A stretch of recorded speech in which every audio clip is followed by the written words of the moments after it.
So last week it was the raw and raucous Ron Ashton. This week it's country. And I wonder if the Stooges fans are going to be equally into this kind of country stuff. I like to think so, because I do trust in the wide-ranging and impeccable good musical taste of my audience here. So country guitar for me basically means one man, that's James Burton. And I've looked at quite a lot of his stuff before on my channel. This particular track is taken from Gram Parsons' 1973 solo record GP. And before we go any further, let's take a listen to the solo.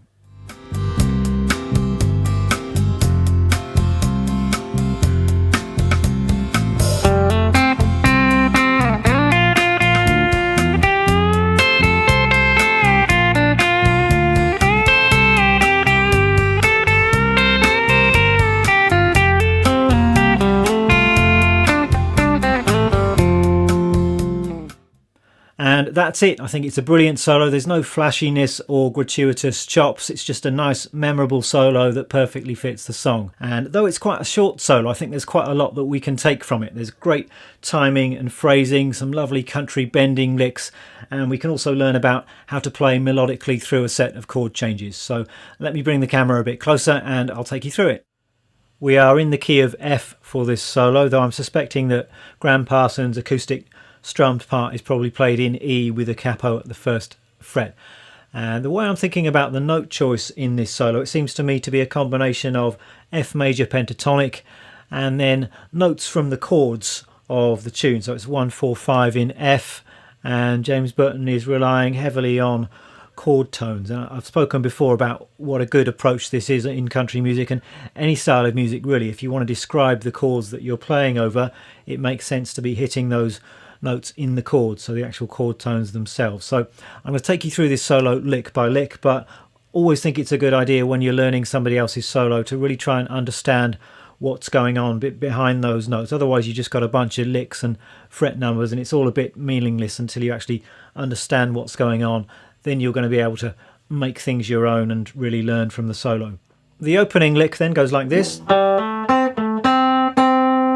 Nice simple opening statement. This is played over the 1 chord, so over an F chord. So I'm thinking about my chord shapes here. You've got an F chord here at the 5th fret in that kind of C bar chord form, and the notes he's playing are hammer on from G to A, and then we've got some C in there as well. So this note here, the A is the 3rd of the chord and the C is the 5th, so we're leaning on those chord tones right away. And the other important part of this solo is your picking hand, and if you want to play it in true Burton style, then you're going to want to use a little bit of hybrid picking. So here for instance I'm playing the notes on the D string with the pick, and I'm playing the notes on the G string with the middle finger of my picking hand. And you can just give those C notes little bit of a snap. It gives you that country chicken picking kind of sound. You don't have to play it like that, you can play it all with the pick, but playing it with hybrid picking will give you that authentic kind of country sound. So next little phrase goes like this, and the harmony here is moving to B flat, which is the 4 chord in the key of F, and once again it's chord tones we've got happening here. So these 2 notes here are D and an F straight out of the chord shape. Again it's the 3rd and the 5th. And the next little phrase, and here we're back to an F chord, and this is really the archetypal country bending lick. We're bending the 2nd up to the 3rd, so this is a G up to an A, so hitting that chord tone again, and we're holding that bent note and we're playing this C note on the high E string at the 8th fret, and then releasing the bend. So it's that kind of pedal steel sound. Once again I'm using a hybrid picking approach here. And you just want to be careful with the tuning here. I think if you're trying to emulate the pedal steel, obviously the tuning is really precise on a pedal steel because it's all achieved mechanically with levers and pedals. So you really want to make sure that you're hitting that A nice and cleanly. And then coming down to back to the F and the D, but this time we're back to the 4 chord, the B flat chord.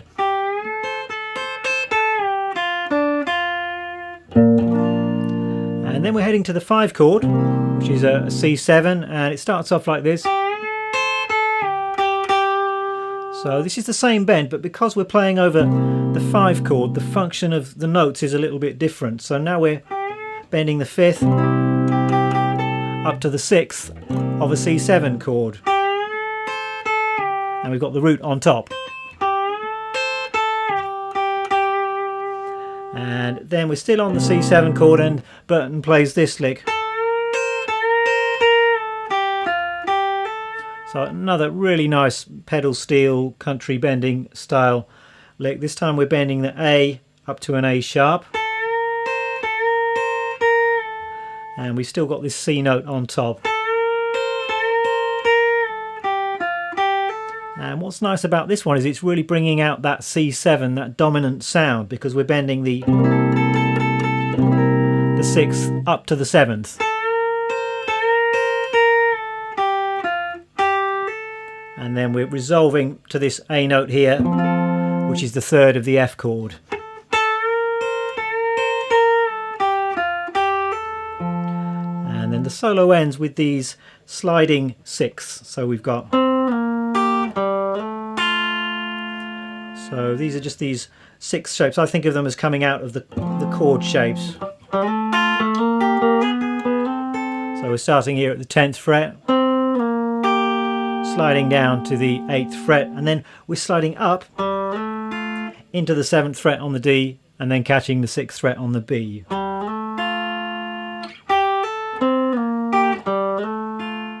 And then the final little phrase is all F major pentatonic. We've just got D, C, sliding up to A, G, down to the root. So it's just a little muted note I'm hearing in there.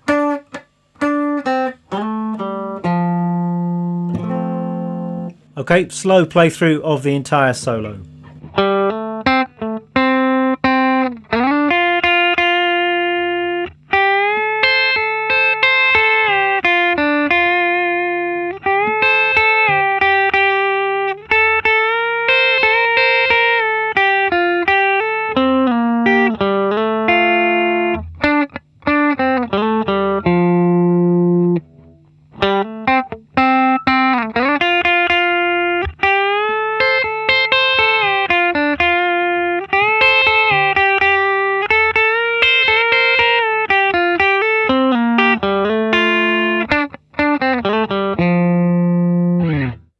Let me talk you through the gear that I'm using today. And listening to the original recording, one thing that strikes me is that James Burton's tone is actually quite warm, and it's not the bright, strident Telecaster sound that you often associate with country music. And it's something that people sometimes forget, I think. Yes, a Telecaster, of course, it can do twang and brightness, but it can also be quite a warm guitar as well, and it's got a beautiful mid-range. So the specifics of the gear that I'm using today, and I'm really using what has become my default country setup. It just seems to always work for me. So I've of course got my Telecaster. This is a 52 reissue from sometime in the early 1990s. I think amp is my Fender Deluxe, and then I'm using a couple of pedals. I'm using some compression from an MXR Dynacomp, and I think that's often quite an important part of the country sound. And also one of the side effects of compression, I think, is that it does tame some of that high end, and it sort of takes the harshness off the sound, and that's sort of one of the extra things you can get from compression, as well as the obvious smoothing out of the dynamics of the sound. So MXR Dynacomp. The other pedal I'm using is my Klon Centaur Clone, which is a J Rocket Archer pedal. Well, that's it for this lesson. Music, tab and backing track will be up on my Patreon page, so check that out should you be interested. Thanks very much for watching. I'll see you next time.